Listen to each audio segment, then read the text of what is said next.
चलिए जी स्टार्ट करते हैं। तो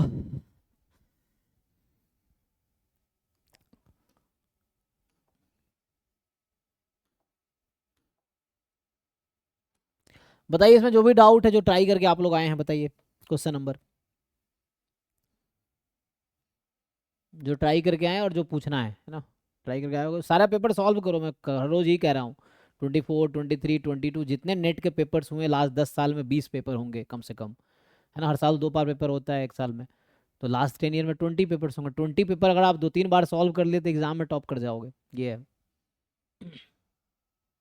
और टॉप ना भी करो, कम से कम क्वालिफाई तो होगा अच्छे रैंक से, ये है। क्योंकि जैसा पीवाईक्यू में क्वेश्चन है वैसे ही क्वेश्चन वहाँ भी आ रहे हैं, ये है। ठीक है। तो पीवाईक्यू जैसा क्वेश्चन ही वहाँ भी मिलता है, वो ऑलमोस्ट सेम ही रहता है, सिमिलर ही रहता है। वही अप्रोच, वही कॉन्सेप्ट है।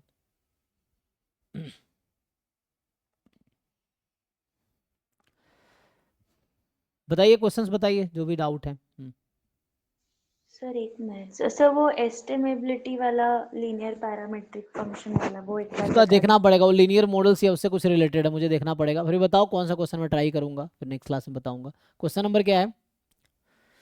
सर एक सेकंड में वही पीडीएफ ढूंढ रही हूँ। हाँ हाँ, ये ग्रुप में है। तो ये पीडीएफ ना ग्रुप से ही हमने खोला है ना, मैं ग्रुप में दोबारा भेज देता हूँ।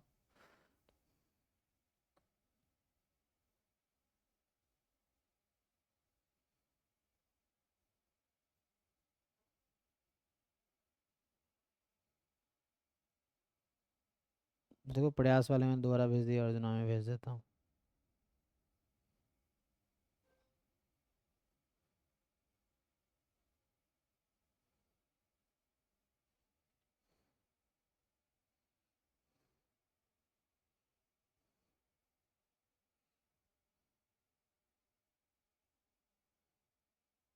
Sir it is in part C question 3। Okay, part C शायद चल रहा है ये। तो ये पार्ट सी है। तो क्वेश्चन नंबर 3। और सर उसके बाद उसी पार्ट सी में का क्वेश्चन 5। ठीक है। तो 5 में क्या है? ये है 5, ये ना। This is fifth. तो फिफ्थ में X n be as sequence of independent and identically distributed random variable, मतलब आईआईडी, है ना। तो X n be as sequence of IID random variable with E X one as 0 and variance of X one as 1, ठीक है ना। So which of the following statement is true? ठीक है। तो पहला तो मुझे लग रहा है कि ये कहीं ना कहीं सेंट्रल लिमिट थ्योरम या weak law of large number type से फिट कर सकते हैं, देखते हैं। तो हाँ, सेंट्रल लिमिट थ्योरम में फिट कीजिए। दूसरा weak law of large number fit कीजिए। तीसरा भी weak law of large number पे। चौथा सेंट्रल लिमिट थ्योरम पे। तो ए और डी ऑप्शन जो है सेंट्रल लिमिट थ्योरम में फिट हो जाएगा। बी और C weak law of large number में फिट हो जाएगा। ठीक है। देखिए क्या होता है weak law of large number, क्या होता है सेंट्रल लिमिट थ्योरम, इस पर ट्राई करते हैं।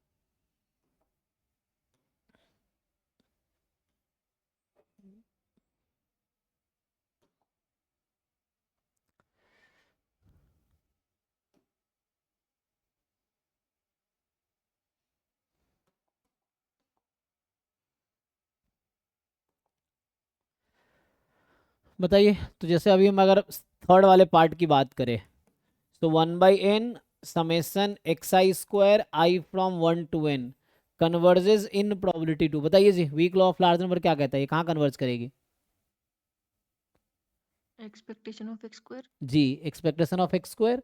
और आपको दे रखा है मीन एंड वेरिएंस। तो यहाँ से अब मीन तो 0 है, तो मीन 0 है, तो जो variance E of X square है ना, ये वेरिएंस एक्स के इक्वल होगा क्योंकि मीन 0 है। तो ये हो जाएगा वेरिएंस कितना है 1। तो ये ट्रू हो गया। सो this is true statement, third वाला। अब आते हैं फोर्थ पे। फोर्थ बहुत बेसिक सेंट्रल लिमिट थ्योरम पे है।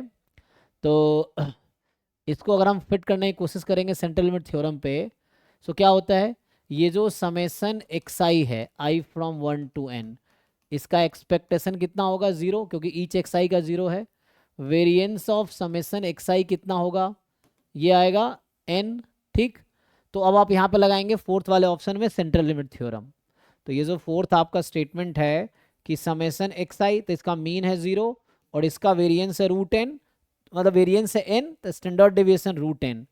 So this will converge in distribution to normal 0 1 by central limit theorem. तो लगाइए. तो अब मैं ये पार्ट फाइंड करता हूँ जो हमसे पूछा गया है. सो हमसे पूछा गया है limit n tends to infinity, ठीक है, क्योंकि ईच एक्स आई का वेरिएंस 1 था तो इसका n है. सो ये हो जाएगा. सो ये जो लिखा हुआ है ना यही तो है, तो z है. सो ये है probability z less than equal to 0. तो मतलब Zn बोल दो तत्काल, इसका नाम मैं Zn बोल रहा हूँ. दिस इज Zn और ये है Z. ठीक. तो ये हो जाएगा probability z less than equal to 0, जो कि 5 0, और 5 0 कितना होता है, हाफ. तो आप जानते हैं. तो ये कितना बोल रहा है, हाफ. तो ये भी ट्रू है. ठीक. अब आते हैं फर्स्ट और सेकेंड पे. तो जो फर्स्ट और सेकेंड है, तो 3 4 हमने डिस्कस कर लिया, 1 2 डिस्कस करना है पार्ट. तो 1 2 पार्ट पे आते हैं. तो यहाँ पे अगर आप देखेंगे, चलो पहले सेकेंड पार्ट पे आते हैं. तो जो सेकेंड वाला है, इसको मैं अगर n से डिवाइड कर दूं तो आप जानते हैं 1/n summation x i, this converges in probability to e x, जो कि ई एक्स 1 जो कि 0 है, and 1/n summation x i square i from 1 to n converges in probability to e x square, जो कि थर्ड ऑप्शन भी था, जो कि 1 आया था. अब इसका रेशियो ले लीजिए, कोई दिक्कत नहीं है. तो summation x I upon summation x i square, ठीक है ना. तो इसको आप n से डिवाइड कर देंगे, तो दिस, तो ये कहाँ कन्वर्ज कर रही थी इंडिविजुअली. कन्वर्जेंस इन प्रॉपर्टी या क्या प्रॉपर्टीज हैं, यही होता है ना कि x n converges to X, Y n converges to Y, तो product will converge to X Y. तो वैसा ही, तो यहाँ हम ऐसा कह सकते हैं क्या. तो इसमें जो है न्यूमरेटर तो 0 पे जा रही है ना.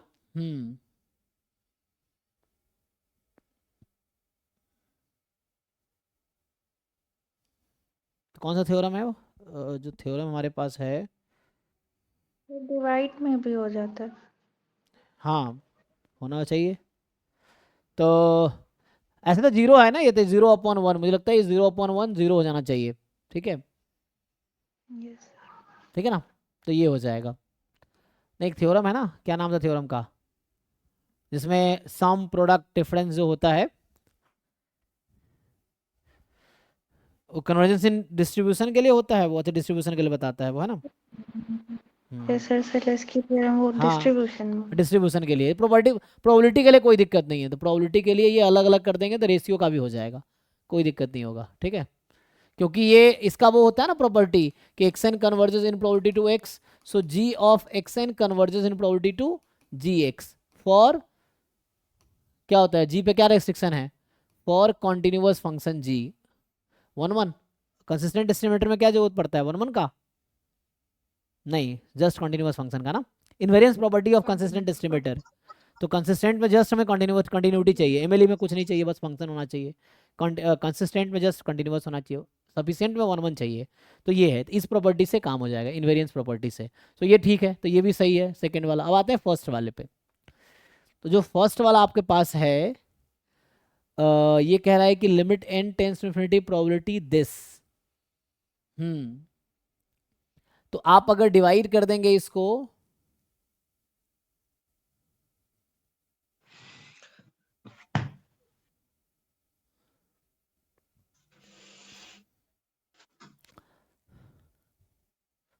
तो क्या यहाँ पे कन्वर्जेंस एंड डिस्ट्रीब्यूशन में ये वर्क करेगा, ये देखना पड़ेगा, है ना.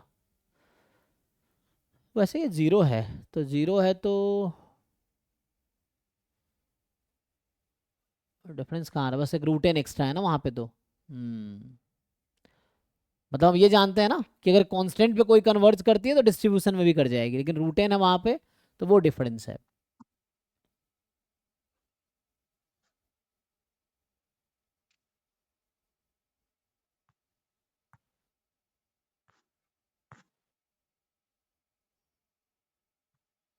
ठीक है. 1/n से डिवाइड कीजिए दोनों को. तो इसको 1/n से डिवाइड करते हैं, क्या आता है. तो यहाँ से अगर हम ट्राई करें, तो जैसे 1/n से अगर हम डिवाइड करेंगे ना, तो ये तो ठीक है. तो ये हो जाएगा summation x i minus 0/√n आ जाएगा, जब 1/n से मतलब n से डिवाइड करेंगे न्यूमरेटर डिनोमिनेटर को. तो तो ये तो ठीक है, ये कन्वर्ज कर जाएगी नॉर्मल 0 1 पे। और ये जो समेसन एक्स आई स्क्वायर है इसका भी मीन 0 है। समेसन एक्स आई स्क्वायर का वेरिएंस कितना होगा? समेसन एक्स आई स्क्वायर का वेरिएंस चाहिए मुझे। या मैं अगर क्रॉस मल्टीप्लाई कर दूं तो क्या इफेक्ट पड़ेगा? तो नॉन नेगेटिव क्वांटिटी है तो मैं क्रॉस मल्टीप्लाई कर दूंगा, क्या दिक्कत होगा? कोई दिक्कत नहीं है, ये नॉन नेगेटिव है ना। So I can move to the right side सीधा सीधा। और हाँ, क्योंकि ये तो नॉन नेगेटिव है, इसमें कोई इफेक्ट नहीं पड़ेगा, क्रॉस मल्टीप्लाई कर दो। So I think it will work, ठीक है ना। देखो क्रॉस मल्टीप्लाई कर देंगे क्योंकि ये नॉन नेगेटिव है। नेगेटिव होता मतलब पॉजिटिव नेगेटिव कुछ भी हो सकता है, वो दिक्कत है। ये तो नॉन नेगेटिव है तो डायरेक्टली मैं राइट साइड शिफ्ट कर सकता हूँ। तो सिर्फ इतना यूज़ कर लूँगा ना, तो ये यही बन जाएगा, ये वाला चीज़ आ जाएगा। मतलब ये फर्स्ट पार्ट फोर्थ पार्ट के जैसा हो जाएगा। तो यहाँ से आ जाएगा summation x i minus 0/√10 less than equal to 0। तो ये कहीं ना कहीं हाफ ही आ जाएगी। तो मेरे हिसाब से ये भी ट्रू होना चाहिए, देख लो। मतलब ये फोर्थ पार्ट बन जाएगा। पहला पार्ट जो है ना, क्रॉस मल्टीप्लाई करने के बाद फोर्थ पार्ट बन जाएगा। तो फर्स्ट एंड फोर्थ सिमिलर ही है और सेकेंड एंड थर्ड सिमिलर ही है, ठीक है। देखो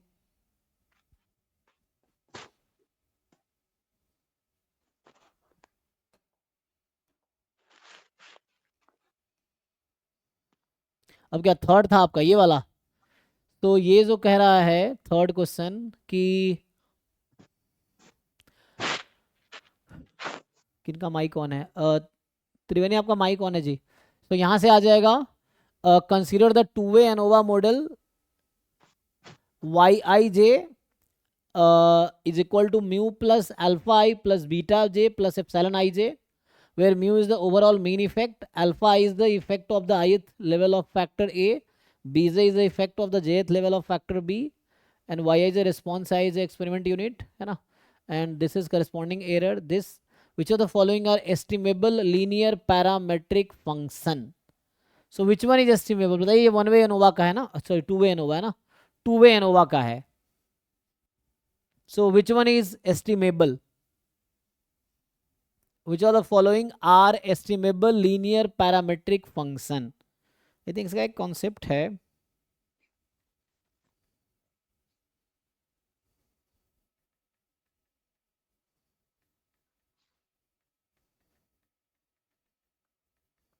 सर ये वाला क्वेश्चन ना हर साल ही आता है। इसका जो भी थियोरी आप प्लीज थोड़ा शॉर्ट में बता के फिर हम ट्राई करते हैं ये क्वेश्चन जी एक जी जी बार। कर सकते हैं। तो आप ये मतलब ये तो थ्योरम बेस्ड टाइप का लग रहा है ऐसे, बस इसमें देखना है क्या अप्रोच है ना इसका, ये है कि क्या वो है, यहाँ पे देखना पड़ेगा।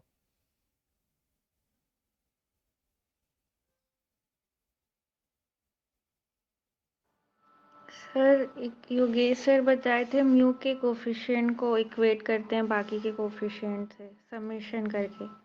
अच्छा ठीक है, देखो उससे क्या आंसर आता है आपका वो लगाओ, क्योंकि मुझे थोड़ा इसका देखना पड़ेगा। तो कल डिस्कस कर सकते हैं, तभी मैं एक बार पढ़ लेता हूँ कल। सो कल इवनिंग में डिस्कस कर सकते हैं। सो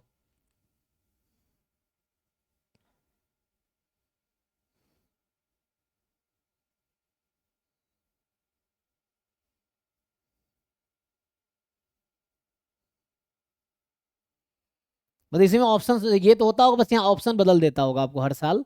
बस ये है कि ऑप्शन उसके हिसाब से आपको फिट करता है ये।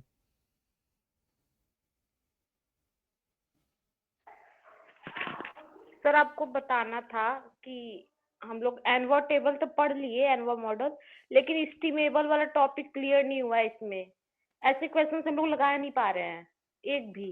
अच्छा ठीक है, फिर देखते हैं। इनोवा पढ़ाए थे ना, वो कौन तो पढ़ाए सर थे ये? अच्छा, लेकिन उन्होंने स्नूटी किसी ने नहीं पढ़ाया। I think Danish sir sir. वही, हाँ दानी सर पढ़ा हाँ रहे थे सर डैनिश सर पढ़ा रहे थे, लेकिन समझ एस्टिमेबिलिटी। नहीं आया ये टॉपिक। हम्म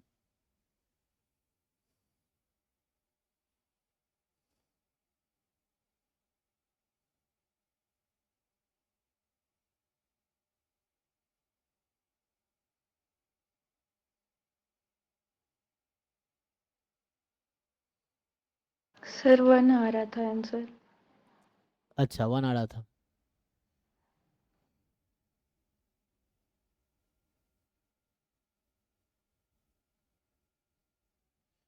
इसमें जो है समेसन की जो बात होती है ना यहाँ पे, इसमें क्या है कि समय सिर्फ एप्सिलॉन आई जगह एक्सपेक्टेशन 0 है। अच्छा, mu plus alpha 2 plus beta 2, alpha 1 minus beta 1, alpha 2 minus beta 2, mu minus alpha 1 minus beta 1।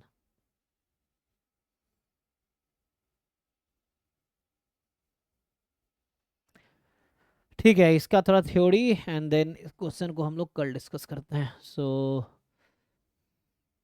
इसमें जो है ना,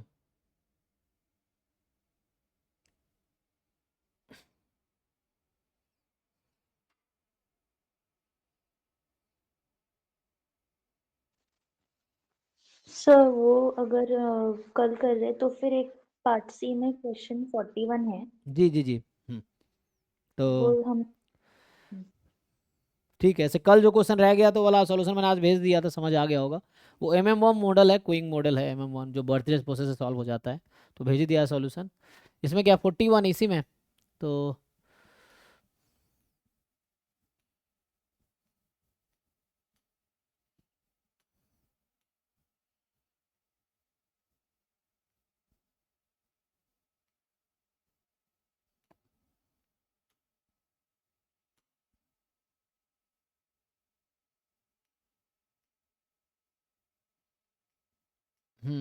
ये वाला।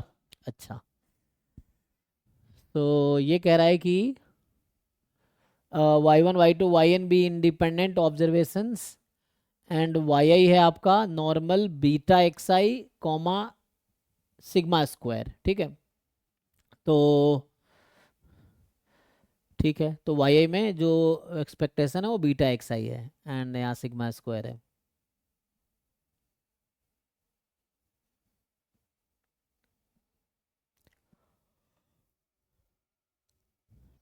and consider normal beta naught comma tau square prior for the parameter beta where beta naught and tau square are known constant। अच्छा, beta not और tau square known constants हैं जो कि प्रायर है बीटा के लिए। ठीक, and normal mu comma lambda square denote the normal distribution with mean mu and variance lambda square, है ना। So normal mu comma lambda square जो है डिनोट कर रहा है नॉर्मल डिस्ट्रीब्यूशन, वो तो पता है। ठीक है, सो वाई बार हमें पता है क्या होता है, एक्स बार भी पता है क्या होता है ना, ऑब्जर्व्ड सैंपल मीन है। So under squared error loss function which of the following statement are true. ठीक है, स्क्वायर्ड एरर लॉस फंक्शन ना, सो मतलब बेजियन एस्टिमेटर जो होगा वो क्या होगा, एक्सपेक्टेड वैल्यू ऑफ पोस्टेरियर, मतलब पोस्टेरियर मीन ऑफ थीटा, यही आएगा। तो यहाँ पैरामीटर क्या है, बीटा ना। सो पोस्टेरियर मीन ऑफ बीटा ये है, बीटा का पोस्टेरियर मीन जो आएगा वो होगा। सिग्मा स्क्वायर नोन कांस्टेंट है, तो अभी के लिए सिग्मा स्क्वायर को 1 मान लो फॉर एग्जांपल, है ना। बीटा अननोन है, तो यहाँ पैरामीटर बीटा है, तो बीटा का प्रायर ये दे रखा है, अब बीटा का पोस्टेरियर हमें निकालना पड़ेगा एंड देन पोस्टेरियर मीन जो होगा वो बेजियन एस्टिमेटर होगा, है ना। तो बेज एस्टिमेटर जो है, Bayes estimator of beta tends to beta naught as tau square tends to infinity. So tau square यहाँ पे प्रायर का वेरिएंस था, है ना, ये है। फिर Bayesian estimate of beta tends to Y bar upon X bar as tau square tends to infinity. Bayes estimate of beta tends to BLUE, है ना, best linear unbiased estimator of beta as tau square tends to infinity and then Bayes estimate of beta tends to MLE of beta as tau square tends to infinity. तो पहले तो आपको निकालना पड़ेगा beta का MLE क्या होगा, ये जरूरत पड़ेगी, बीटा का ब्लू क्या होगा ये निकालना पड़ेगा, है ना। एंड देन आपको बेस एस्टिमेट निकालना है, उसमें 3 चीज़ों की जरूरत पड़ेगी, है ना। Yes sir. So Bayes estimate beta का, BLUE of beta and MLE of beta. Okay, तो वो तो निकाल पाएंगे यहाँ से आप एमएलई, है ना। उसमें नॉर्मली जो म्यू का निकालते हैं उसके टर्म में आ जाएगा, लेकिन म्यू की जगह यहाँ पे बीटा एक्सआई है, ये चीज़ है।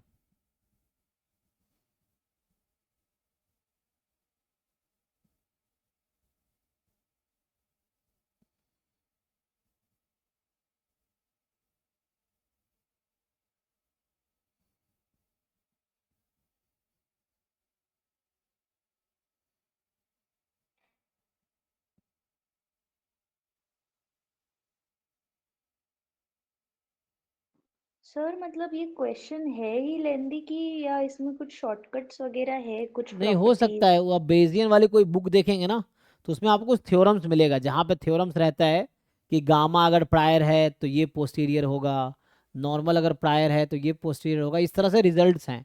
तो वो रिजल्ट्स अगर आपको याद रहेगा तो आप शॉर्टकट में कर पाएंगे। जैसे मान लीजिए हमें रिजल्ट जब नहीं याद होता है तो हमें क्या करना पड़ता है, वो सब कुछ करना होता है जो रिजल्ट प्रूव करने के लिए किया गया था। जितने भी थ्योरम्स आप देखते हैं क्या है, वो एक आपके लिए सॉल्व चीज़ें हैं जो सिंप्लीफाई करके दी गई है। अगर वो नहीं पता आपको तो वो आपको खुद से करना पड़ेगा। तो वो है कि अगर वो आपको नहीं याद है तो हमें खुद से पूरा कैलकुलेशन करना पड़ेगा, ये है। तो यहाँ लेंदी तो है, मुझे मुझे तो लेंदी लग रहा है अभी, कि पहले प्रायर है, फिर हम पोस्टीरियर निकालेंगे, फिर पोस्टीरियर से बेस एस्टिमेट पोस्टीरियर मीन आएगा, एंड देन उससे हमें फिर उसमें पहले ब्लू निकालना पड़ेगा बीटा का चेक करने के लिए कि क्या आएगा, एमएलई बीटा का क्या आएगा वो देखना पड़ेगा। फिर लेंदी तो है, आई थिंक 4.75 मार्क्स का भी तो है, तो इसीलिए शायद थोड़ा लेंदी है। और MSQ है तो more than one option correct भी हो सकता है, ये चीज़ है। बट बेजियन एस्टिमेट आप निकाल पा रहे हैं इसका, जैसे कल हमने अप्रोच बताया तो लेंदी होगा ऐसे उससे।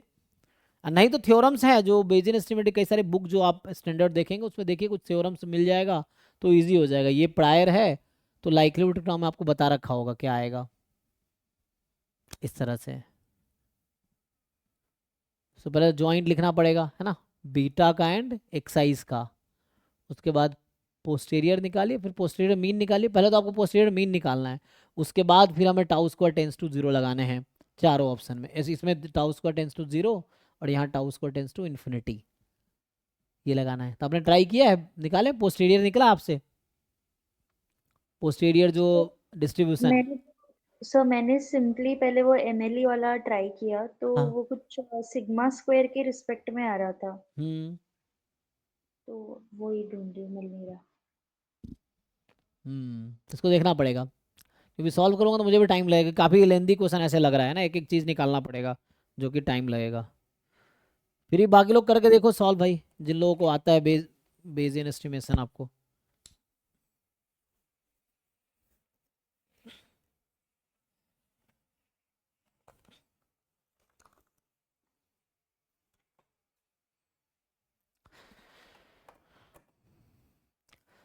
तो इसको भी मैं ट्राई करता हूँ, फिर कल देखो डिस्कस करते हैं, ट्राई कर लेता हूँ पहले तो। सर इसका सिर्फ अप्रोच एक बार डिस्कस कर लोगे तो फिर मतलब एक बार ट्राई करके कल देख लेंगे वापस से अप्रोच फिर। तो वही है, आपको पोस्टेरियर निकालने का कल एक क्वेश्चन किया था ना मैंने 2 तरीके से, वही अप्रोच। तो आप लगाओ लाइक्लीहुड फंक्शन लिखो। कल जो हमने एक क्वेश्चन किए थे इसमें गामा प्रायर था, जो भी इसमें था ना क्वेश्चन, सो नहीं प्रायर दे रखा था, पोस्टेरियर में गामा हुआ यूज हुआ था। तो अप्रोच तो वही है यहाँ भी, कि पहले आप लाइक्लीहुड फंक्शन लिखो, यहाँ पैरामीटर जो हमारा होता है जनरली वो हमारा बीटा है ना, ये पैरामीटर बीटा है। तो आप लिखो कि जॉइंट क्या आएगा, what is joint PDF of random vector and theta, ये लिखो आप। तो ये जो भी प्रायर है मतलब पाई थीटा मान लो प्रायर है थीटा का, तो यहाँ थीटा की जगह बीटा एक्चुअली यही चीज़ है। लाइक्लीहुड फंक्शन ऑफ एक्स लिखो यहाँ पे, मतलब लाइक्लीहुड फंक्शन जॉइंट PDF ना, लाइक्लीहुड फंक्शन मतलब जॉइंट PDF आ जाएगा। सो जॉइंट PDF निकालो आप इसका, एक्स का जॉइंट PDF लिखो, फिर इससे निकालो आप एक्स का पोस्टीरियर क्या आएगा। ये तो बताया था, है तो वही अप्रोच, बट कैलकुलेशन है। अप्रोच तो वही है, इसमें कुछ नया तो होगा नहीं, लेकिन ये है ना कैलकुलेशंस काफ़ी इसमें लगेगा। यही है, ये पोस्टीरियर है तो जो बेस एस्टिमेट है ये expectation of theta given x vector है, यही है आपका, है ना। ये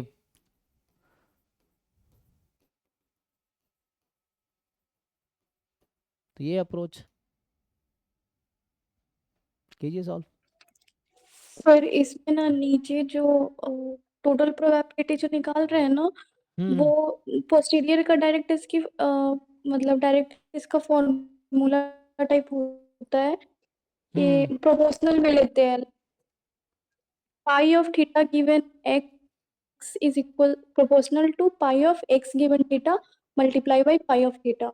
अच्छा, तो pi of theta given X proportional to, हाँ ये तो रिजल्ट है, हाँ pi of X given theta हाँ into pi of theta, into pi of theta. Yes sir. हाँ हाँ हाँ, तो ये वही है।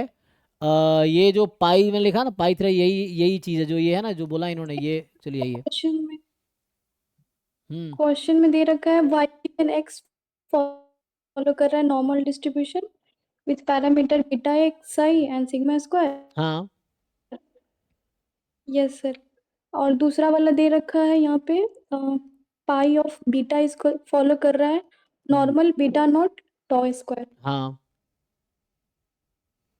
तो वहां से पोस्टीरियर डिस्ट्रीब्यूशन करता है। हाँ आ जाएगा वही, लेकिन लिखना पड़ेगा वही, लिख के देखो आप, मतलब सॉल्यूशन लिखो और जो भी आपका आता है ग्रुप में लिख के भेजो, जिनको भी आता है एक दूसरे का हेल्प करोगे तो वो होगा, तो उससे भी सीख पाओगे, ये चीज़ें हैं।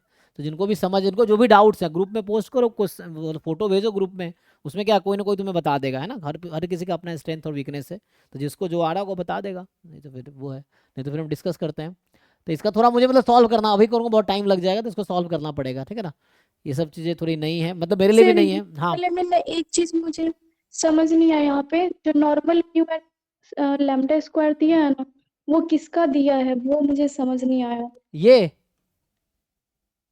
Yes sir. ये तो समझा रहा है जस्ट कि ये जो हमने लिखा है इसका मतलब ये, इसका कोई क्वेश्चन से रिलेवेंस नहीं है, इस लाइन का और इस लाइन का कोई मतलब नहीं, ये हम पहले से ही जानते हैं, ये तो हम जानते हैं ना, ये बस समझा जी रहा जी है हमें मुझे भी लग रहा था। कि नॉर्मल म्यू सिग्मा स्क्वायर का मतलब हमें बता रहा है कि इसका मतलब है म्यू मीन म्यू है, वेरिएंस सिग्मा स्क्वायर है, एक्स बार हमें बता रहा है कि ये होता है, वाई बार ये होता है, तो ये तो हमें पता ही है, तो इससे क्वेश्चन के डेटा से कोई लेना देना नहीं है, वो बस हमें समझा रहा है कि नॉर्मल म्यू सिग्मा स्क्वायर का मतलब क्या है, ये मानते हुए कि तुम्हें नहीं पता है, इसलिए मतलब अज्यूम ना करना है, इसीलिए वो बता रहा है एक्चुअली, तो इसका क्वेश्चन से कोई रिलेशन नहीं, दो ही डेटा है यहाँ पे, एक तो ये जो आप समझ रहे हैं ये है, ये तो बस समझा रहा है कि नॉर्मल म्यू सिग्मा स्क्वायर हमारा इसको डिनोट कर रहा है, नोटेशन को एक्सप्लेन कर रहा है ना, ये नोटेशन एक्सप्लेन कर रहा है इन तीनों में, ये है। सॉल्व करके देखो, जिनका सॉल्व होता है ग्रुप में भेजो, नहीं तो फिर मैं ट्राई करता हूँ, फिर कल डिस्कस करते हैं, ये है। नेक्स्ट बताओ, बाकी नेक्स्ट क्वेश्चन जो है उसको ट्राई करता हूँ,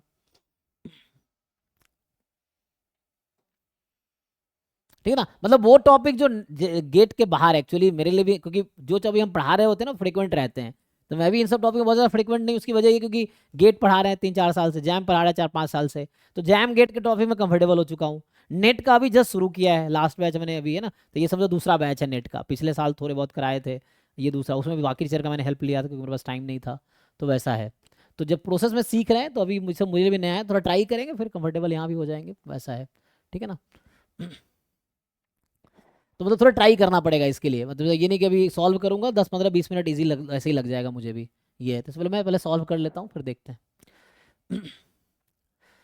एनीवे नेक्स्ट बताओ, ये है, बाकी हर क्वेश्चन है तो सॉल्यूशन तो होगा ही, क्योंकि ये क्वेश्चन जिन्होंने बनाया हो हमारे जैसे ही कोई लोग हैं, है ना, जो किसी कॉलेज में पढ़ा रहे हैं, वही तो है, कॉलेज यूनिवर्सिटी में पढ़ा रहे हैं।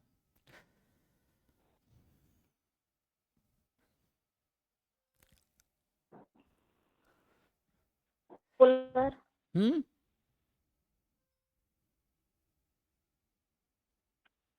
क्वेश्चन नंबर समझ नहीं आया, बस चैट में लिखो, चैट में लिखो, आवाज़ नहीं आ रही तुम्हारी। सर क्वेश्चन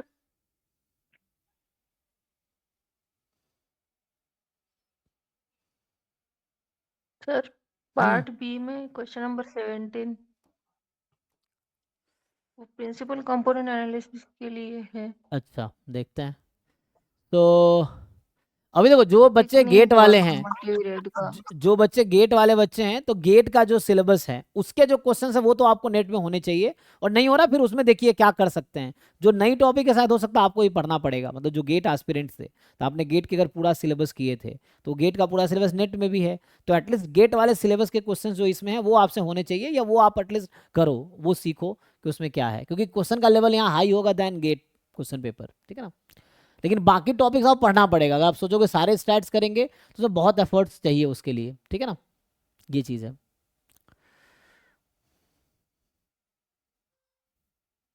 ना, बाहर का टॉपिक मुझे भी सीखना है, इसलिए हम ये बैच चला रहे हैं, ठीक है, वैसा है।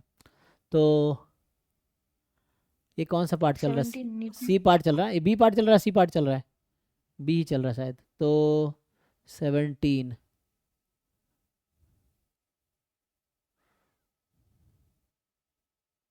14 15 7, ये 17 ये वाला नहीं, ये तो नहीं सर सी का एक ग्रुप थ्योरी का है ना, symmetric group order of the some element, तो आई थिंक ये जो है ये मुझे लग रहा है ये सी पार्ट है, तो बी पार्ट इधर होगा, 31 है ना, ये होगा बी पार्ट।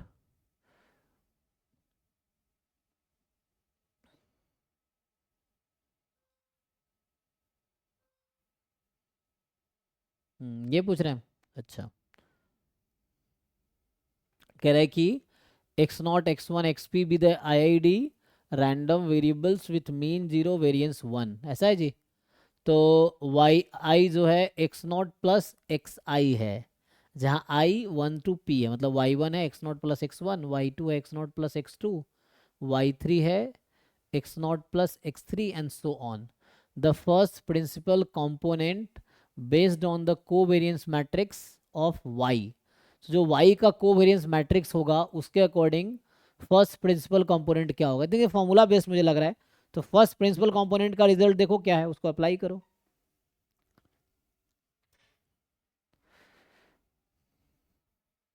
देखो ये जिनको पता है बताओ क्या आएगा। First principal component based on the covariance matrix of y vector. So y vector ना, मतलब ये एक रैंडम वेक्टर हो गया जिसका कोवेरिएंस मैट्रिक्स निकाल लो। सो y1 है एक्स नॉट प्लस, है ना, x1 एंड सो ऑन, ऐसे ही चल रहा है।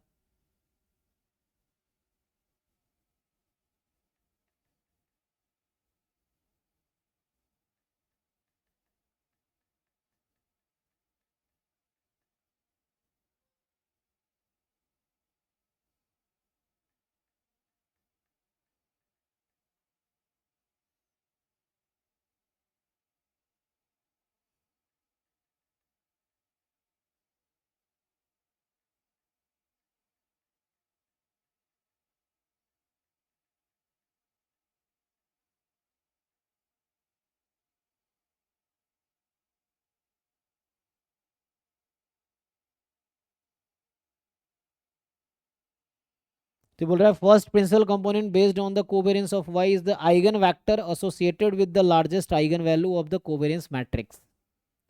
क्या निकालना पड़ेगा? तो ये हमारे पास क्या है, ये तो एक y,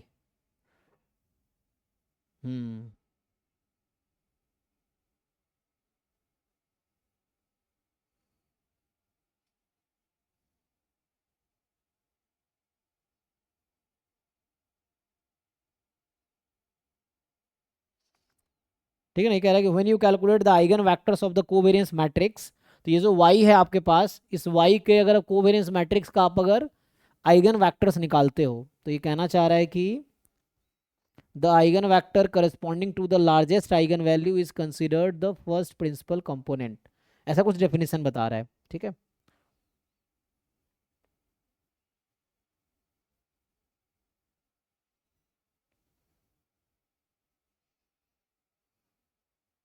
लेकिन सॉल्व कैसे करोगे, क्या आएगा बताओ। यहाँ से अगर पूछा जाए आपसे कि मीन ईच वाई एक्स आई जो है यहाँ पे जो आपको दे रखा है, ईच एक्स आई का जो भी है मीन 0 है और वेरिएंस 1 है ना, ये है। तो कोवेरिएंस मैट्रिक्स निकाल सकते हो इसका, बताओ कोवेरिएंस मैट्रिक्स क्या आएगा इसका। और एक्साइज तो इंडिपेंडेंट है ना, सो एक्साइज तो IID है, तो covariance between x i x जे तो 0 होगा, ठीक है। लेकिन वाई आई का क्या होगा, जैसे covariance between Y i and Y j, ये क्या आएगा, तो ये निकाल लो, तो इससे कोवेरिएंस मैट्रिक्स आ जाएगा। तो वेरिएंस में हाँ, variance of X naught plus variance of X i. तो यहाँ से आपका ना, जैसे X naught plus X i comma X naught plus Y X j, है ना, वाई जे लिख रहा हूँ, तो इस तरह से आएगा आपके पास ना। अब इसको आप पेयर वाइज, एक्स नॉट ये होगा। जी, X naught plus X i X naught plus X j, यही ना, इस तरह से। तो ये आपका आएगा वेरिएंस ऑफ एक्स नॉट, इसको खोलेंगे तो फिर इसको इससे खोलेंगे, तो एक्स नॉट और बाकी एक्स जे जो है, तो यहाँ आई जे को 1 से ज़्यादा लेना पड़ेगा ना, 1 से पी लिया ना यहाँ पे, तो आई तो 1 से ज़्यादा होगा, ये तो 0 हो जाएगा, ये 0 हो जाएगा, और अगर आई जे डिफरेंट ले रहे हैं तो यही आ जाएगा, वेरिएंस ऑफ एक्स आई आ जाएगा। तो अगर आप मैट्रिक्स लिखेंगे कोवेरिएंस मैट्रिक्स वाई आई का, तो क्या होगा बताइए, जो लिखना आता होगा वाई का कोवेरिएंस मैट्रिक्स क्या होगा। तो डायगोनल एलिमेंट्स में तो वाई आई है ना, 2 आएगा और ऑफ डायगोनल एलिमेंट्स में तो 1 आएगा, ऐसा लग रहा है। हाँ, तो जैसे यहाँ 2 आता रहेगा और वेरिएंस सर ऑफ एक्स, हाँ, टू कैसे आया? क्योंकि आप इजी निकालिए, वेरिएंस ऑफ वाई आई कितना आएगा, यही तो है covariance between Y i comma Y i. So what is variance of Y i, इसका वेरिएंस निकालिए, इसका वेरिएंस क्या आएगा, variance X naught plus variance X i. जी, variance of X variance X i, आई जहाँ पे आपका 1 से p तक है, सो ये 1 + 1 हो जाएगा हाँ हाँ इस हाँ तरह से। ओके। तो ये 2 हो गया, अब बाकी डेटा 1 है। अब इसमें आप लार्जेस्ट आइगन वैल्यू बताइए क्या आएगी, ये सब बाकी 1 है, ठीक है ना। सो डायगोनल के अलावा जो भी है वो 1 है, सो ये सब 1 है, जो भी एंट्रीज हैं वो सब 1 है डायगोनल के अलावा। और ये जो होगा p क्रॉस p का होगा, ठीक है ना, मैट्रिक्स। तो ये हमने लिख दिया कोवेरिएंस मैट्रिक्स ऑफ y, ये है। अब इसके आइगन वैल्यूज क्या होंगे जी, ईच रो ईच कॉलम का सम सेम है, कितना है, 3 नहीं, p+1। p+1 है ना, तो p+1 इसकी एक आइगन वैल्यू होगी, और मुझे लग रहा है p+1 में भी लार्जेस्ट आइगन वैल्यू, तो बेस्ड ऑन कोवेरिएंस मैट्रिक्स। अब इसके आगे कुछ करना पड़ेगा, ये है। तो ये समेशन वाई आई के टर्म में आंसर है ना, answer is in summation Y i, बस कोएफिशिएंट अलग अलग है, 1/√p 1/p √p एंड 1। सो ये देखना है क्या होगा। क्वेश्चन में अप्रोच ही नहीं समझ आता है सर। ये देखना पड़ेगा, सब थोड़ा नया है ना, मतलब मेरे लिए भी थोड़ा नया ही है ऐसे तो, लेकिन मतलब प्रैक्टिस में नहीं हूँ मैं, तो ये ऐसे देख लेंगे तो हो जाएगा।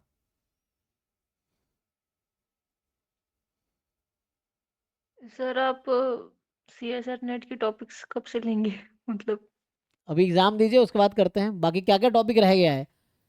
सर आपने वो इन्फ्रेंस तक किए थे, उसके बाद रह कुछ गया हुआ था, नहीं। तो ठीक है, तो फिर इन्फ्लुएंस के बाद कंटिन्यू थ्योरीज ना, तो जहाँ तक रहा है तो उसके बाद कंटिन्यू करते हैं, ठीक है। हाँ सर प्लीज आप ही लीजिए। ठीक है करते हैं, उससे मुझे भी थोड़ा सी है ना डिवाइस हो जाएगा, मतलब क्या है वो सब रिकॉल हो जाएगा तो। मल्टीवेरिएट का थोड़ा सा लिए सर योगेश सर, बट थोड़ा बाकी है। अच्छा अभी बाकी ही है, अच्छा। हम्म, सो गेट में भी तो हाँ कराए थे ये मल्टीवेरिएट। हम्म, मल्टी इस PCA वगैरह नहीं करवाए सर। अच्छा, नहीं तो आपको देखना है कि एग्जाम में जो अटेम्प्ट करने है ना लायक है, क्योंकि ऐसा नहीं पूरा स्टैट्स आपको करना ही है, मतलब कर सकते हैं तो अच्छी बात है, लेकिन आपको अप्रोच रखना है एग्जाम क्वालिफाई करने के लिए पढ़ना है, अभी आपको पूरा पढ़ के विद्वान नहीं बनना, मेन एग्जाम क्वालिफाई हो, इस तरह से पढ़िए, ये है। सर n-1 टाइम्स 1 आएगा और एक बार p+1। ओके, तो एक है p+1, बाकी 1 1 1 आता रहेगा ना p टाइम्स, ऐसा।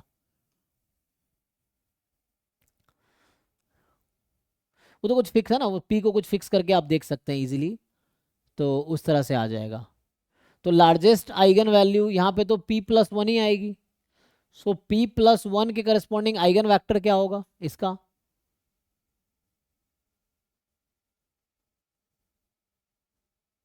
ये निकालो।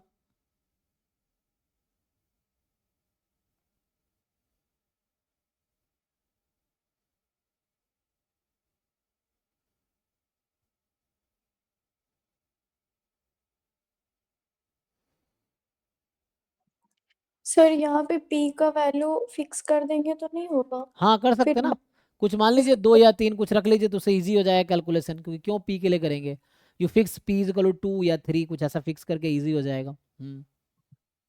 तो p को 3 मान लो, तो 3 × 3 की मैट्रिक्स हो जाएगी ये, उस तरीके से।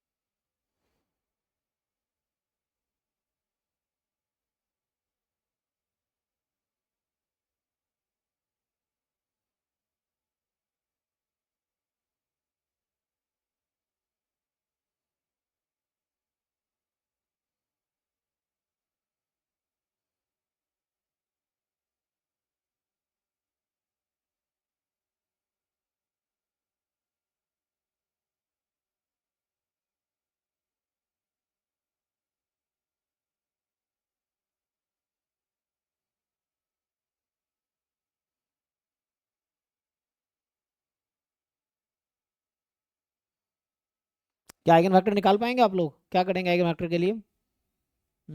ए b is equal to lambda भी इस तरह से, लैम्डा p प्लस 1 है, p को 3 रख दो, फॉर एग्जांपल 4 है, उसके लिए देखो क्या आता है जरा, एंड देन हमें इसको yi के साथ रिलेट करना है ना।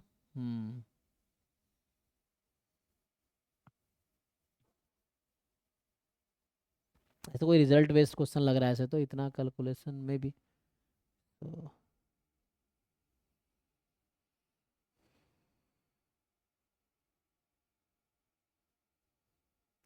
मतलब बाकी क्वेश्चन जो गेट सब्जेक्ट से रिलेटेड है वो सब हो गया है ना, गेट सिलेबस से रिलेटेड। ठीक है, तो ये सब थोड़े बाहर के सिलेबस है तो थोड़े है ना, उसको एक नेक्स्ट क्लास में देखते हैं। तो अभी कितने क्वेश्चन रह गए? 1 2 3, तीसरा क्वेश्चन है ना ये तो ये तीसरा क्वेश्चन है, देखते हैं। सर पार्ट सी में भी एक क्वेश्चन है प्रिंसिपल कंपोनेंट पे 27 नंबर। अच्छा, उसमें क्या पूछा है?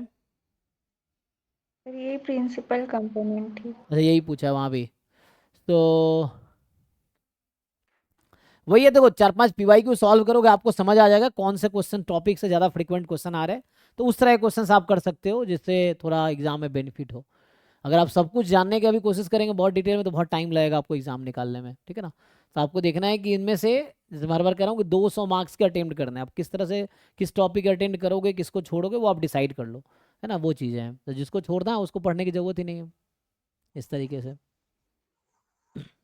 Sir, जी if we are not doing this question, can we please do question part C वाला question? सर एक सेकेंड, हाँ एक सेकेंड सर, यही वाले क्वेश्चन का ना मैंने इसके 2 क्रॉस t का वैल्यू 2 फिक्स कर दिया, तो इस फर्स्ट पीसी आया था x1 प्लस x2 के वैल्यू √2, तो अकॉर्डिंग टू अगर ऐसा जनरलाइज करें तो फर्स्ट ऑप्शन करेक्ट होगा अगर सही होगा अच्छा, तो जैसे आपने p को 2 रख दिया था तो उसके अकॉर्डिंग जो आपका आइगन वेक्टर आया, मतलब जो आइगन वेक्टर आया p+1 का, p+1 का मतलब था 3 की आइगन वेक्टर निकाला आपने, 3 आइगन वैल्यू उसकी एक थी, तो p को जब 2 रखेंगे तो आइगन वैल्यू क्या क्या होगी? 3 और 1 ये आएगी।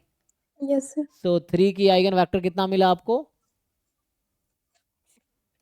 ऐसा v1/√2 v2 ऐसा कुछ? Yes sir. अच्छा, फिर तो √2 से तो वही लग रहा है कि हाँ p को 2 रखा है।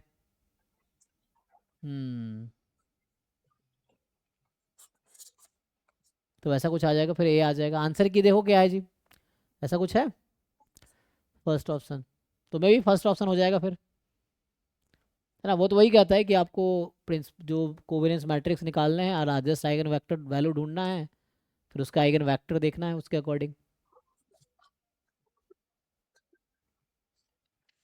मैक्सिमम आइगन वैल्यू के करस्पॉन्डिंग हाँ आइगन हाँ वेक्टर। जी, तो वो है, तो उससे आ जाएगा मे भी, ठीक है आई थिंक। तो इस तरह से और क्वेश्चन देखते हैं फिर आइडिया लगेगा तो ठीक है, इसके थ्रू समझ आएगा। हाँ पार्ट सी में बताइए जी, क्वेश्चन नंबर बताइए क्या है, पार्ट सी पे आते सर हैं। एक तो 43 और उसके बाद 20। ठीक है 43 देखते हैं पहले। 43 जो है, सब लोग एक एक क्वेश्चन सॉल्व करो जो टॉपिक कंफर्टेबल हो उसमें, और जो नहीं हो उसको छोड़ो। ये है 43, है ना। तो मतलब ऐसे ही मेरा ये कहना कि जो गेट का, क्योंकि आपने तैयारी किया, आपके ज़्यादातर लोग जो गेट का जस्ट एग्जाम दिए हैं, तो एटलीस्ट गेट सिलेबस से जितने भी क्वेश्चन इसमें हैं वो आप सॉल्व कम से कम अच्छे से कर लो। जो नए टॉपिक्स का थ्योरी भी नहीं आता तो उसमें थोड़ा आपको पहले थ्योरी सीखना पड़ेगा, फिर जाए क्वेश्चन होगा।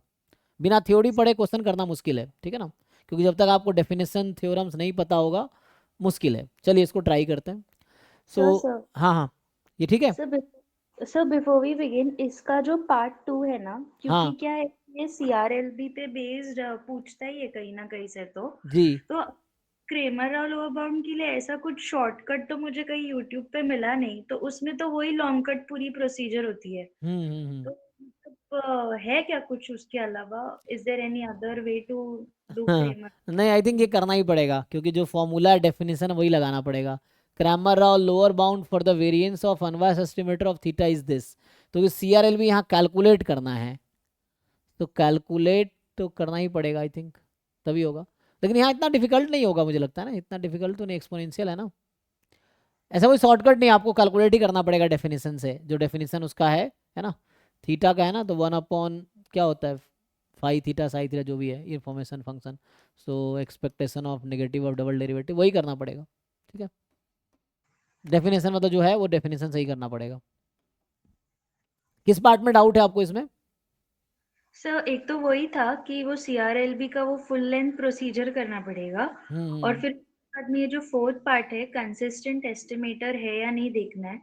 तो I mean this is also like with some property we can do this और प्रूव दिस, और इज देयर हाँ सम हाँ अदर अभी वे? बता रहे थे ना, इनवेरिएंस प्रॉपर्टी जो है उससे हो जाएगा। आप मुझे बताइए जो Tn है, Tn converges in probability to what? ये जो Tn है converges in probability to weak law of large number. 1 अपन हाँ इसका मीन जी, इसका x, क्योंकि x बार है ना Tn, तो Tn x बार है, so x bar converges in probability to expectation of population, तो जो कि 1/थीटा है। अब आपको अभी इन्वेरिएंस प्रॉपर्टी बताया था, तो g of Tn converges in probability to g of वहाँ आ जाएगा 1/थीटा, तो ये लगा लीजिए। अब g आप सुटेबली कंसिडर करो सो दैट वो बन जाए, समझ आ रहा है? So what g you will take, या इसको जस्ट लिनियरली मूव कराओ। देखो यहाँ पे क्या है, e की पावर माइनस, तो मैं ये कह रहा हूँ 1 माइनस आपका है e की पावर माइनस 1/Tn, तो this will converge in probability to 1 minus e की पावर माइनस 1/Tn। कहाँ जा रहा था 1/थीटा पे, तो Tn को हटा के 1/थीटा रख दो, तो फाइनली क्या आया ये 1 माइनस e की पावर माइनस थीटा। और ये क्या इसके इक्वल है कि नहीं है, ये CDF at 1, yes this is probability x1 less than equal to 1, तो सही है। So this quantity converges in probability to this true है, दिस इज ट्रू ऑप्शन। मतलब ये इनवेरिएंस प्रॉपर्टी यूज कर लीजिए, invariance property of consistent estimator या फिर जस्ट कन्वर्जेंस इन प्रोबेबिलिटी, तो इससे हो जाएगा। For g is a continuous function है ना, where g is a continuous function, तो उससे आ जाएगा। ठीक है, बस इसमें यही है।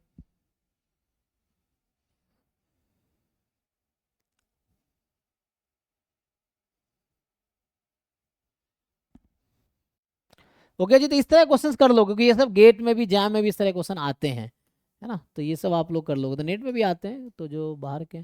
अगला क्या था सर 20, हाँ एक और था क्वेश्चन 20, और जी उसके बाद क्वेश्चन 16 में एक पूछना था। हाँ ठीक है, 1 बाय 1 करते हैं। तो 20 में क्या है देखते हैं। सो ये है आपका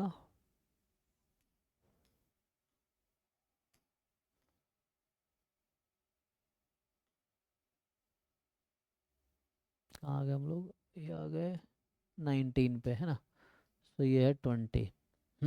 बताइए।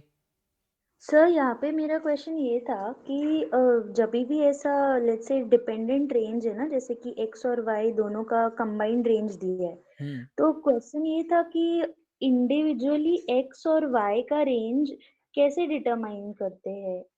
ग्राफ से, या ऐसे यहाँ दिख तो रहा है, यहाँ तो आएगा x 0 से 2 में और y आएगा 0 से 2 में, मतलब एक को इग्नोर कर देते हैं, अगर y का सपोर्ट चाहिए x को इग्नोर करो, x, लेकिन इसका एक्चुअल लॉजिक ग्राफ से आता है कि आप इसका ग्राफ बनाओ।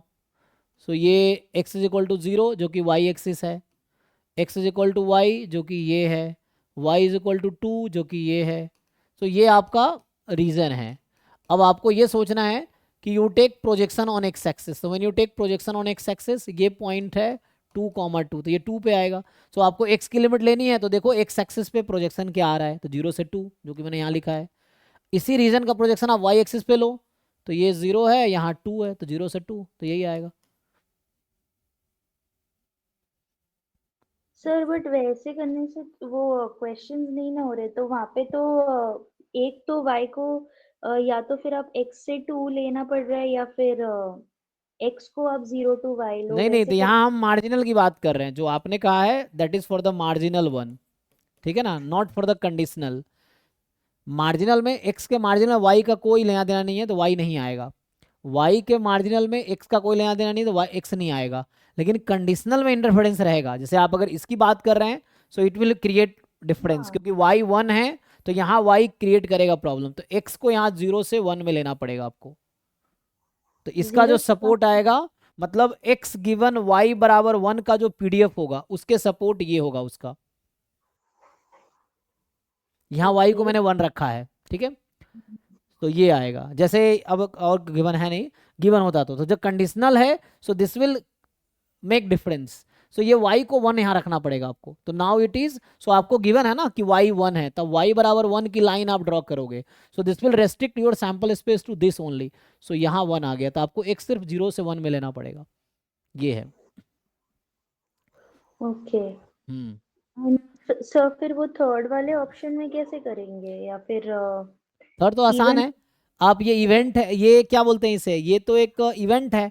तो ये आपका सैंपल स्पेस है जो अभी रेड कलर से मैंने सेट किया हुआ है, ये आपका सैंपल स्पेस है। You make graph of this and then इस रीजन पे इंटीग्रेट कर लो, इस वाले पार्ट पे आप जॉइंट पीडीएफ को इंटीग्रेट कर दो। X So less, what if I'm हाँ very comfortable with graphing the regions? हाँ, मतलब वही, जैसे आपको करना पड़ेगा डबल इंटीग्रेशन एक्स वाई का जॉइंट पीडीएफ जो कि है एक्स अपॉन वाई, यहाँ पे now d x d y type this. अब इसका ग्राफ बनाओ, तो क्या लिखा हुआ है, x is less than y by 2 या Y is more than 2x, यही है ना। So Y is more than 2x, पहले वाई बराबर 2x का ग्राफ बनाओ।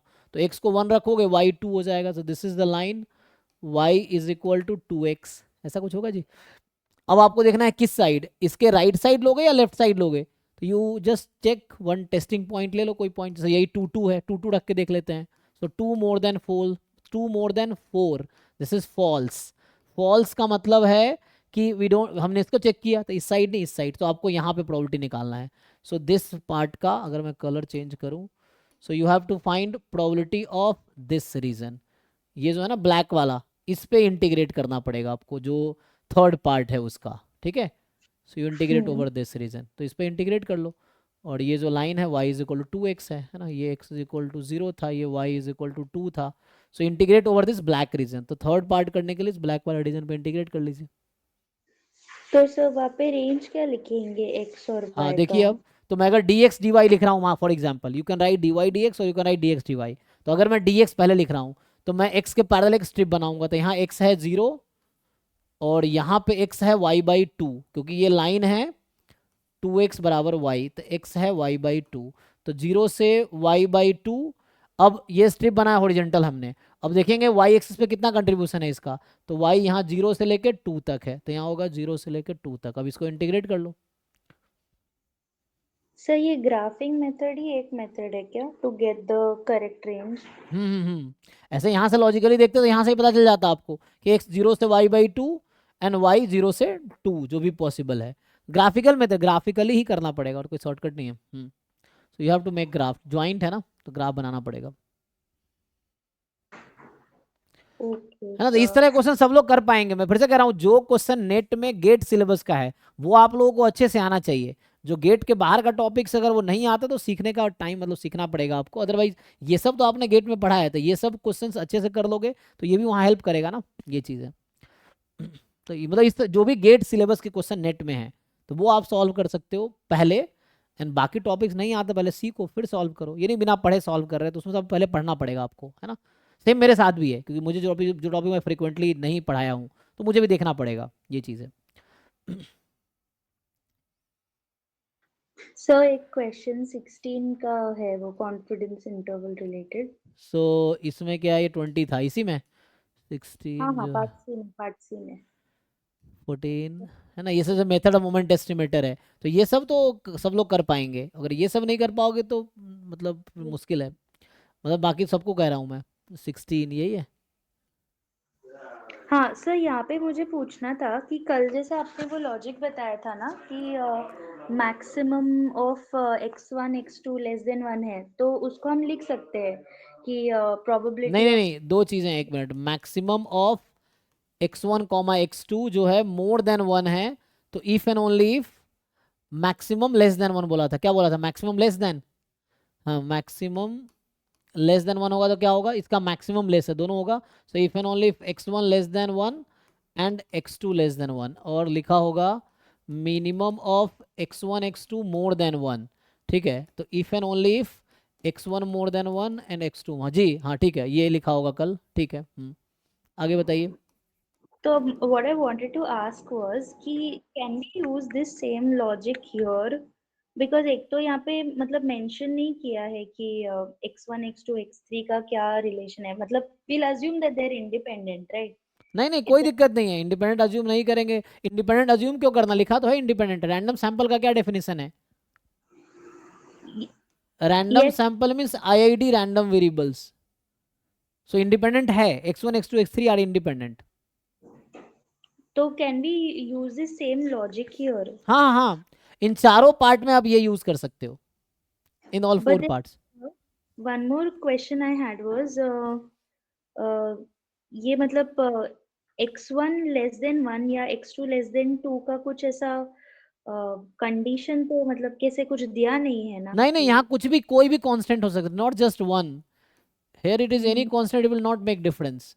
इवन यहाँ रैंडम वेरिएबल होगा तब भी कोई दिक्कत नहीं है, यहाँ x3 है तब भी यहाँ x3 हो जाएगा, तब भी कोई दिक्कत नहीं है, अगर यहाँ x3 है तो यहाँ x3 होगा, there is no problem.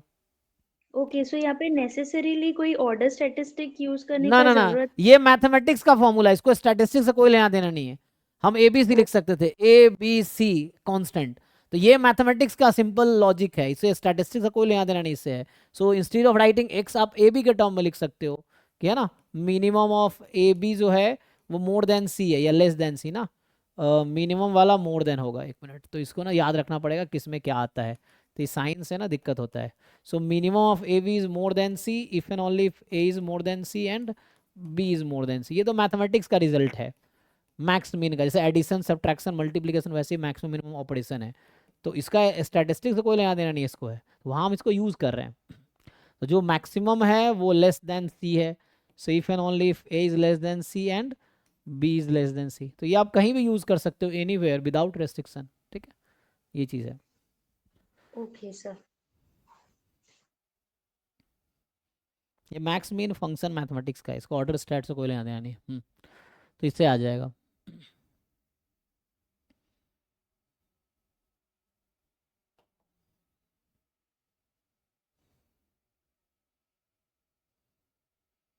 Next बताइए जी।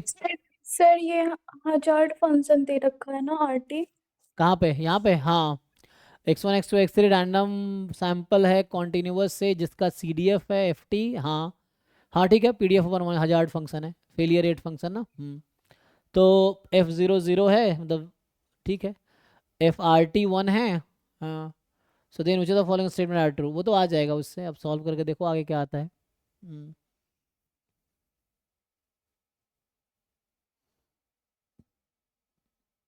सर हजार्ड फंक्शन से PDF शायद इंडिकेट के निकालते हैं ना। निकालो इसका रिजल्ट, देखिए रिलायबिलिटी का क्वेश्चन है ना, तो ये रिलायबिलिटी का आ जाएगा। हाँ, तो कैसे निकालते हैं RT से, तो यहाँ में यहाँ पे रिस्पॉन्सन कितना दिया है, RT 1 है for all T more than 0, इतना इन्फॉर्मेशन है।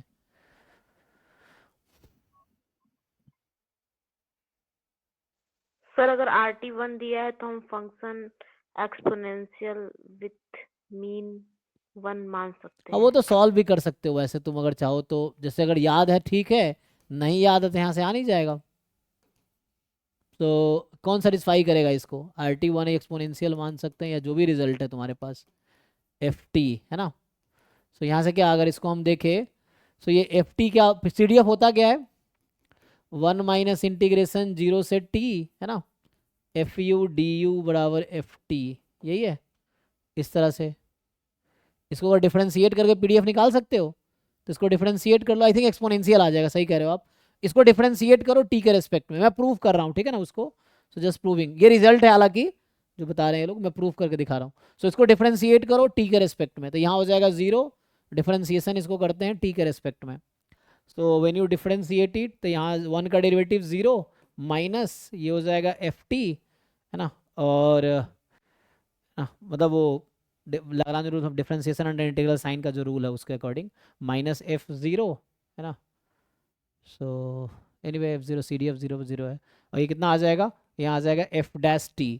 अब ये डिफरेंशियल इक्वेशन सॉल्व करना आता है, ये d/dt ऑफ FT बराबर है FT, वेरिएबल सेपरेबल मेथड लगाओ, क्या आ जाएगा या इसको इधर बुला लो, वेरिएबल से DFT दिस, बताओ जी कितना आएगा। तो ये माइनस था ना यहाँ पे, तो माइनस इधर भेज दो, तो यहाँ से FT आएगा e⁻⁻t, ठीक है।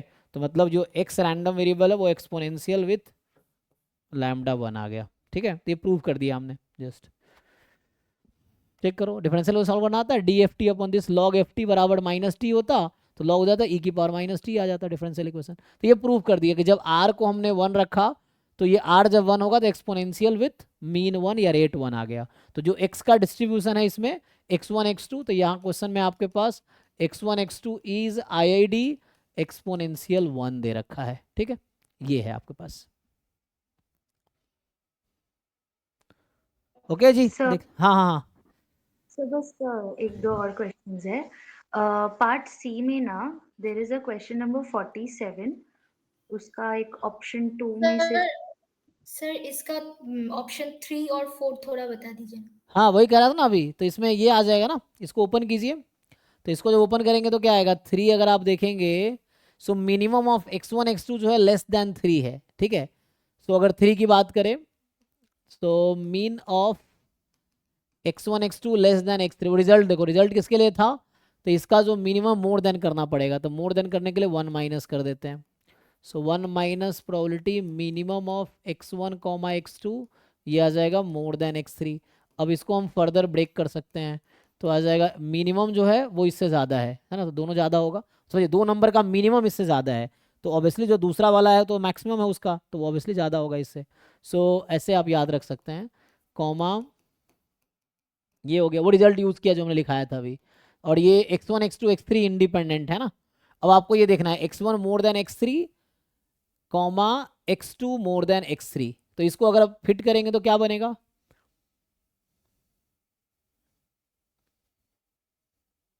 सो how to find this probability, ये कैसे निकालेंगे एक्सपोनेंशियल में, या तो आप इंटीग्रेट कर सकते हैं है ना, लेकिन x3 काम वो कर सकते हैं ना यहाँ से। तो x3 क्या है, x3 जो है x1 से छोटा है, अरे x2 से भी छोटा है लेकिन, तो how to find this probability, x1 x2 x3 independent है राइट, लेकिन x3 लेस देन x1 है, x3 लेस देन x2 भी है।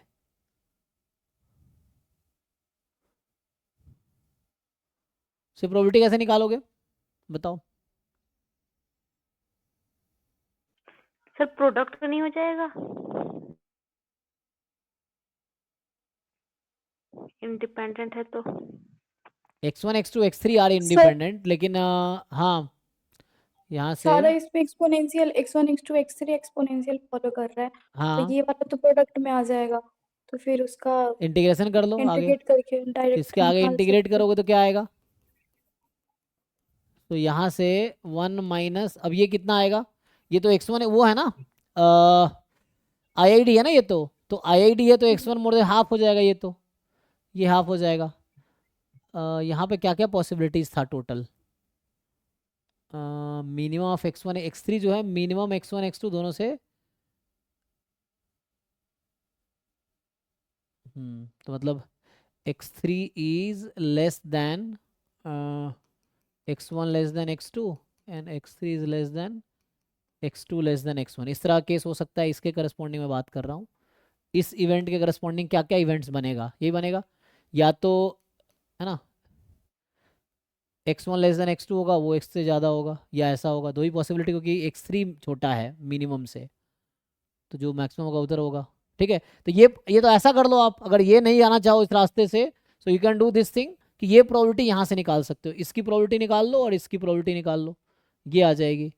और मतलब ये प्रोबेबिलिटी के बजाय ये प्रोबेबिलिटी इन दोनों के इक्वल है, सम के इक्वल, ऐसे भी कर, ये भी सही है। इससे देखो आगे क्या आता है, ये प्रोबेबिलिटी निकाल पाओगे, तो यहाँ से फाइनली क्या आया, अगर थर्ड पार्ट मैं सॉल्व कर रहा हूँ तो इस तरीके से अगर मैं सॉल्व करूँ, 1 माइनस प्रोबेबिलिटी जो लिखा था हमने कि mean of x1 x2 less than 3 था, तो 1 माइनस कर दिया तो मोर देन x3 हो गया। अब यहाँ से निकल के आया 1 माइनस, है ना। अब ये मैं कह रहा था आपसे कि यहाँ से आ जाएगा प्रोबेबिलिटी, x3 तो छोटा है तो x3 less than x1 less then x2 होगा, या फिर x3 less than x2 less than x1।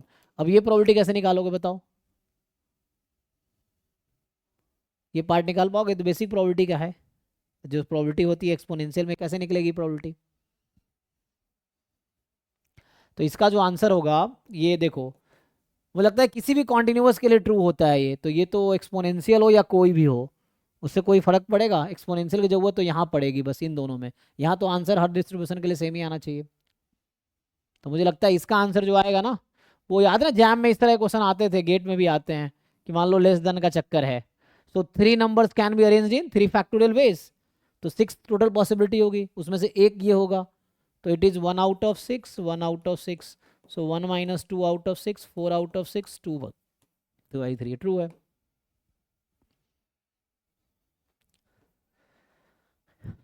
अगर आप सॉल्व करोगे तब भी यही आएगा, क्योंकि ये किसी भी कॉन्टिन्यूअस डिस्ट्रीब्यूशन में ये वाला रूल ओके रहता है कि 3 numbers can be arranged in 3 factorial ways in this order and this is the 1 out of that 6, this is 1 out of that 6, तो ऐसा आ गया।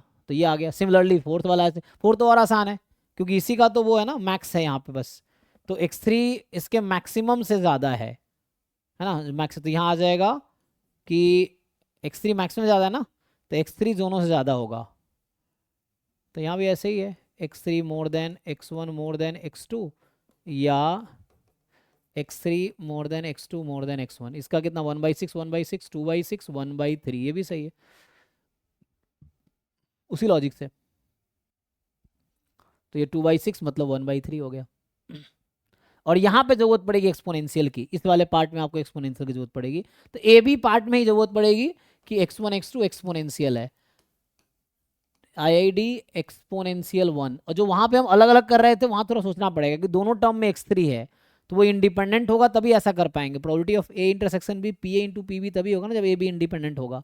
तो एक में था x3 लेस देन x1, एक में x3 लेस देन x2, दोनों में x3 कॉमन है, तो इंडिपेंडेंट बोलना मुश्किल है वहाँ पे, ठीक है ना, जो हम पहले कर रहे थे। तो वहाँ से देखो कि आंसर सेम आता है, नहीं आएगा तो वो गलत है ना, ये सही है। सर जी मुझे एक पूछना था, मतलब इट्स अ ट्रिवियल डाउट। हाँ, जैसे पार्ट सी में क्वेश्चन 47 है, if you could just go to that ये हो पार्ट। गया जी, जिनका डाउट था क्लियर है, देख लो एक बार, फोर्थ ऐसे ना तो आ गया। बाकी बाकी ए बी चेक कर लेना, ए बी भी आसान ही, अगर ए बी में सॉल्व कर दूं, जैसे मैं ए कर देता हूँ, बी कर लेना इसमें, 1 मिनट। सो ए में क्या है, मैक्सिमम दोनों का लेस देन 1 है, इसका मतलब क्या है, x1 less then 1 and x1 less then 1 and x2 less than 1। अब यहाँ x1 x2 इंडिपेंडेंट है, तो now you can separate it कि x1 less then 1 into x2 less than 1, identically distributed, दोनों का सेम आंसर होगा, तो ये हो गया CDF एट 1, तो CDF ऑफ x1 एट 1, और इसका आंसर भी सेम ही आएगा, स्क्वायर। CDF एक्सपोनेंशियल में कितना होता है जी, 1 माइनस ई की पावर -1 का होल स्क्वायर, देख लो। तो ये आएगा ए पार्ट का आंसर, जो कि गलत है ना, तो ए फॉल्स होगा, चेक कर लो एक बारी। CDF एक्सपोनेंशियल में कितना आता है, ये आता है ना 1 माइनस ई की पावर -x, x यहाँ 1 है तो e की पावर -x ये आएगा। फिर ऐसे दूसरे वाले करोगे, मिनिमम वाला 1 से ज़्यादा है तो ये भी सेपरेट हो जाएगा, x1 more than 1 into x2 more than 1, फिर से सो x1 मोर देन 1 इसका स्क्वायर, और ये होगा 1 माइनस 1 माइनस ई, तो मतलब e की पावर -1 का स्क्वायर, तो e की पावर -2, तो 1/e² आएगा। यहाँ 2 ही क्यों लिख रखा है, देख लो, ठीक है ना। मिनिमम जो है वो 1 से ज़्यादा है, तो दोनों इंडिविजुअली दोनों 1 से ज़्यादा होगा, इंडिपेंडेंट है तो अलग अलग हो गया, x मोर देन 1 आएगा, e की पावर -1, तो ये 1/e², तो मतलब ये ए बी यहाँ फॉल्स है, ऑफिशियल आंसर की में चेक कर लो क्या आ रहा है, तो ए बी गलत है, सी डी सही है, देख लो, हाँ सर बराबर है, ठीक है ना। 3-4 करेक्ट। हाँ ठीक है, तो इस तरह से आ जाएगा, है ना। ये सब बेसिक जैम गेट सिलेबस से रिलेटेड है, तो ये सब में दिक्कत नहीं आना चाहिए। ये है क्या था जी, 43? हाँ 47 47।